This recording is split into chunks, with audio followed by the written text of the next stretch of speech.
जो भगवान नारायण तक एकादशी का व्रत करते हैं।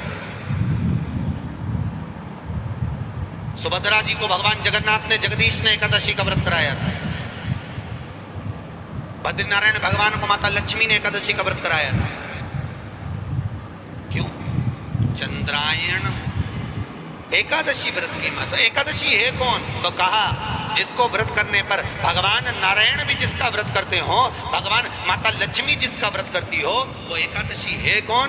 तो शास्त्र वर्णन करता है महाराज, स्कंद पुराण का सुंदर चातुर्मास खंड के अंतर्गत वर्णन आया है महाराज। एक बार भगवान विष्णु आनंद में विराजमान थे, पद्मावती और माता लक्ष्मी दोनों उनके पास में विराजी हुई थी, दोनों बैठी।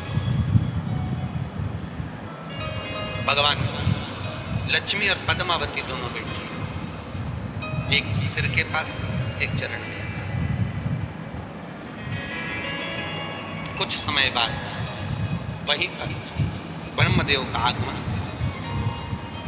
और ब्रह्मा जी आगमन पाकर भगवान नारायण पद्मावती से लगकर उठे और उठकर लक्ष्मी की ओर झुके। झुकने पर इन तीनों के समागम से भगवान नारायण के हृदय चित्त से एक कन्या प्रकट हो गई। उस कन्या का नाम एका था। क्या नाम था? एका।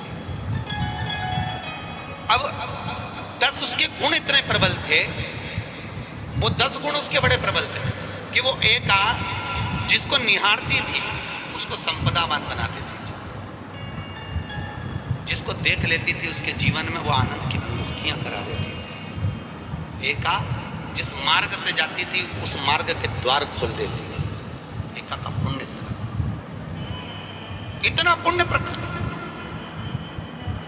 पद्मावती और लक्ष्मी ने कहा महाराज ये बेटी आपके द्वारा निर्मित हुई है, इसका कन्यादान करना चाहिए। हमारे यहाँ हिंदू धर्म में रीति है जिस दिन कन्यादान करा जाता है उस दिन व्रत रखा जाता है। अब आजकल रखते कि नहीं रखते मालूम नहीं, और कन्यादान करते समय व्रत रखा जाता, व्रत रखा। एका का कन्यादान करना है। भगवान बोले कन्यादान करें, किसको दे? एका किसको दी? एका प्रदान किसको करी जाए? पुण्यता किसको दी जाए? भगवान नारायण ने उसी समय लक्ष्मी और पद्मा से पूछा, तुम बताओ। पद्मा लक्ष्मी दोनों एका से पूछी, एका बताओ इसका पुण्य हम आपका हस्त कमल आपको प्रदान किसको करें, हम किसको दें?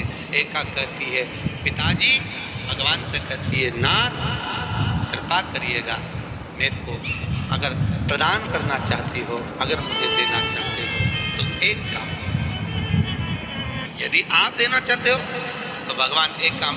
माता ने कहा कि पिताजी अगर कुछ देना चाहते हो तो ऐसी कृपा करो, संसार के मनुष्य अगर मृत्यु लोक में आकर ये अंदर 2 एकादशी का भी पुण्य भाग अगर ग्रहण करते हैं तो ये एका उनकी होती है और वैकुंठ का राह खोल देती है।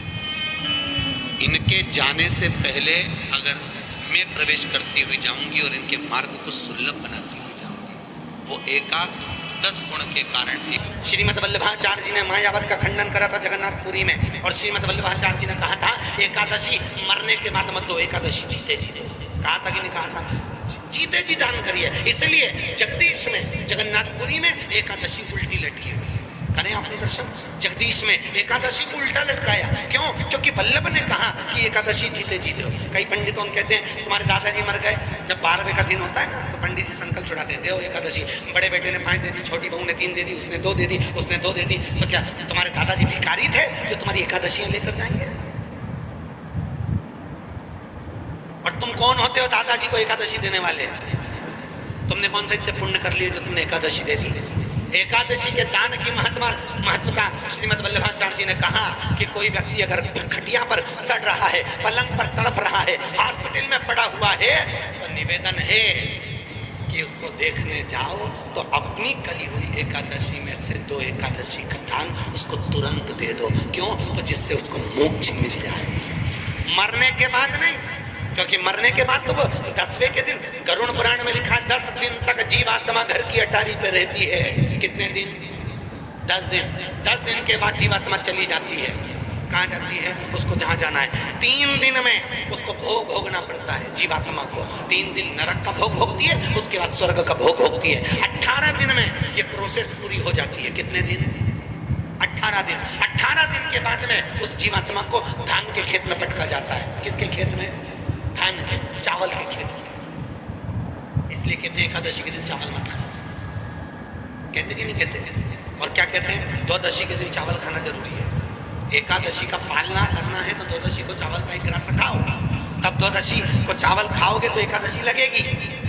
चावल नहीं खाओगे तो एकादशी नहीं लगेगी। द्वादशी को चावल खाना जरूरी है। क्यों कहते हैं? क्योंकि धान के खेत में जीव को छोड़ा जाता है, उस धान के खेत में, चावल के खेत में जीवात्मा रहती है। उसको चिड़िया खाती है तो चिड़िया के रूप में जन्म लेता है, मनुष्य खाता है तो मनुष्य के रूप में जन्म लेता है। इसलिए एकादशी के दिन चावल नहीं खाया जाता, क्योंकि एकादशी के दिन हम चावल खाएंगे तो जीव हत्या का दोष लग जाएगा। फिर कब खाना है? द्वादशी के दिन। द्वादशी के दिन क्यों खाया जाता है? क्योंकि हम एकादशी के व्रत करे रहते हैं और पहला घासा जब चावल का खाते हैं तो अपनी करी हुई एकादशी का पुण्य जितने जीव हमारे मुंह में जाते हैं उनको उसका पुण्य मिल जाता है और उनका फिर जन्म नहीं होता, वो तर जाते हैं, उनको एकादशी का भाग मिल जाता है। इसलिए कहते हैं एकादशी को चावल मत खाओ, पर द्वादशी को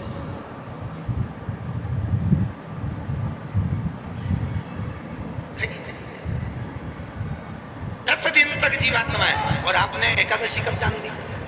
बोलो जल्दी। श्री शिवाय 12वें के दिन, 13वें के दिन आपने एकादशी का जान दिया। वो मिली एकादशी पे बोलो अच्छे से। कौन कौन सा नियम कहीं तो अभी तक कर रही होगी हमारे दादाजी के निमित्त की एकादशी में कर ले। किस समय एकादशी का दान किया जाता है? श्री शिवाय नमस्तुभ्यं।